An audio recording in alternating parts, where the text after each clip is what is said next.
Hello, my name's Jake from Firestorm Games. I'm here today with another Tabletop Spotlight. So today we'll be looking at Team Yankee. I'm here with two of my colleagues. So I have Phil. Hello. And I have Paul. Hello. So these two work at Firestorm Games in Cardiff. So if you come in, you'll probably have encountered these guys. They play Team Yankee. They love Team Yankee, so I've invited them to come and talk about it and why it's cool and why you should love it too. So let's start with a simple question. What is Team Yankee like at its core? So it's a 15mm World War III Cold War beats-up game, based on a very similar rule line to Flames of War, where you basically have your units, you have cool tanks, you can have helicopters, you can have pretty much everything from the kind of 80s, early 90s that you can use against your opponents, really. That's cool. Yep. So it's a D6 based game. So anybody who's familiar with, say, Warhammer 40,000 can essentially jump straight into the game. It's fairly easy to understand, so it's quite easy to get a small force in and just roll some dice essentially. So Cool. So mechanically, what would you mentioned 40k there, so you think anybody who's familiar with 40k from Games Workshop would be familiar with the ideas of this, but if you've never played a war game before, give us a quick rundown on what sort of thing you'd expect to do. So obviously people familiar with war games will find this turn routine pretty much the same. You're essentially setting up models onto the board how you'd like them. So, set up a board so it's realistic, or throw some books down and just enjoy some book terrain. I remember that from my childhood. Yeah. Yes, great stuff. How the world's evolved, eh? Yeah. But essentially, you're just putting your models on the board, you're moving them around, you're throwing dice to simulate shooting, and you're taking objectives off the table. So it's relatively simple to get into. Cool, yeah, and the rules, they show you what sort of statistics you need to go at. So a good unit might hit on a 3+, whereas a rubbish unit might hit on a 5+, and you're rolling dice to see how much... Actually, the mechanics are slightly different to Warhammer in that regard. So it's based on how good the actual units are themselves. So when you are targeting an enemy unit, it's how good they are to hit. So it's not based on how good you are with the weapon. Right, okay. It's based on when you're targeting them. So if you are targeting a weaker unit, they are easy to hit than a more experienced veteran unit. Right, so everybody's taught how to use a weapon, so they come to battle knowing how to fire one, and it's down to what you're shooting at. If they're a veteran, they make better use of cover. Indeed. They hit the deck, whereas a group of, Russian conscripts, maybe...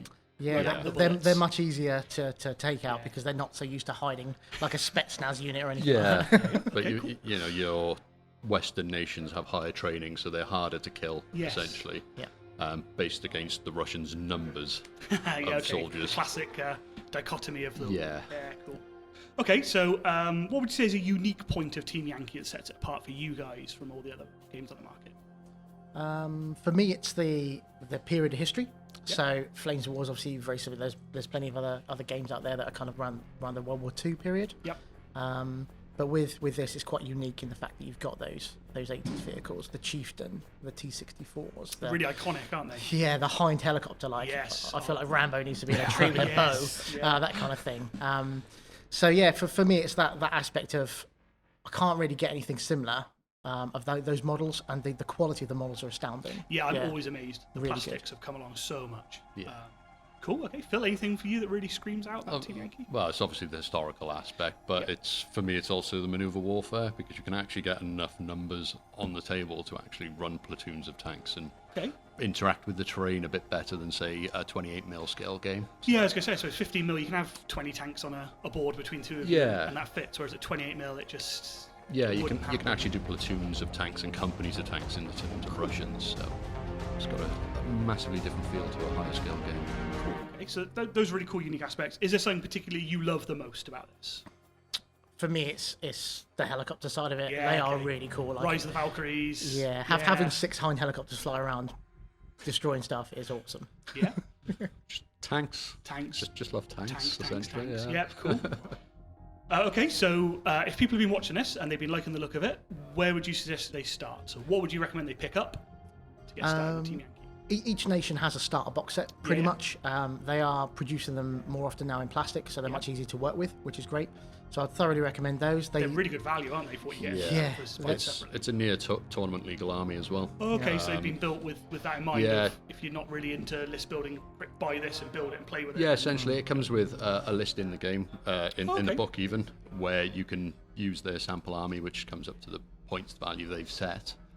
Some armies require like 1 or 2 purchases to round out, really, but Comes with all the unit cards for them, so everything's contained in the box. I really liked the unit cards when you showed me those. I play Sigmar and I love them, and I wish they were in more systems. When I saw they were in Team Yankee, that was a big deal for me. That was something which I would.